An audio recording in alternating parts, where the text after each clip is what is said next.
One of the first things that you learn about the German language is that it has 3 genders: masculine, feminine and neuter. All nouns fall into one of these 3 genders, and that's true even if they don't refer to people or animals. You'll have noticed when I put up captions with vocabulary hints. For nouns, I always indicate the gender with the appropriate article for masculine, feminine or neuter. Even nouns that do refer to people or animals don't always match expectations. Most famously, for example, the word for girl isn't feminine even though it refers to a female, but neuter because it is a type of noun called a diminutive, and in German all diminutives are neuter. This is because grammatical gender is simply a way of categorizing nouns, and there is no law that says that it has to have anything at all to do with biology. For example, there are 2 words in German for person. The Germanic word Mensch is masculine even if the person is a woman, and the term borrowed from Latin, Person, is feminine even if the person is a man. But with people and animals, grammatical gender often does match biology, and very often so does the form of the noun itself, which causes huge problems for an early 21st century society.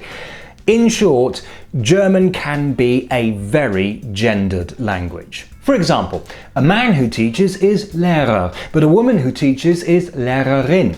Now, which version of the noun he's supposed to use if the sex is unknown or irrelevant? If you're advertising a job vacancy, it is actually illegal to discriminate.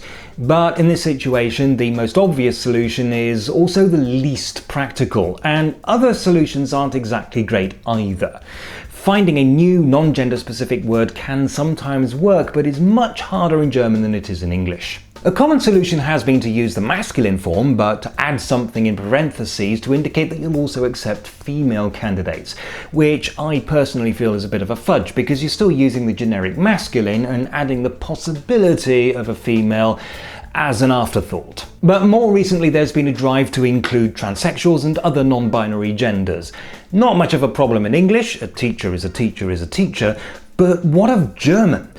If most nouns indicating professions have a masculine form for men and a feminine form for women, what form are we supposed to use for people who don't fit into that scheme? You could make the linguistic argument that the masculine form is actually unmarked for gender, only the feminine form is marked, and is therefore the default version that you should use. But that takes us right back to the problem that we're trying to avoid in the first place, which is the implication that the male is the norm and the female is some kind of aberration. At the moment, the currently accepted solution is to take this less than ideal solution and simply add an extra letter for diverse. And that works, but not in every context. Suppose, for example, you're making a speech and you want to address citizens. Traditionally you would say Bürger, but that is the generic masculine. More recently people have been saying Bürgerinnen und Bürger and writing it as a single word with a capital letter in the middle. But where do we go from here if we want to include non-binary genders? One solution is to use a punctuation mark like a colon or, more commonly, an asterisk. But how do you pronounce it? With a glottal stop.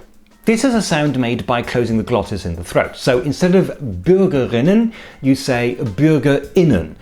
But I personally don't feel that that's a great solution at all. It feels as if you're representing everybody who isn't a straight cisgendered woman with a hiccup. I dare say the debate will continue and future generations will find a better way of doing this. But for now, I think we'll just have to acknowledge that the German language is not handling this at all well.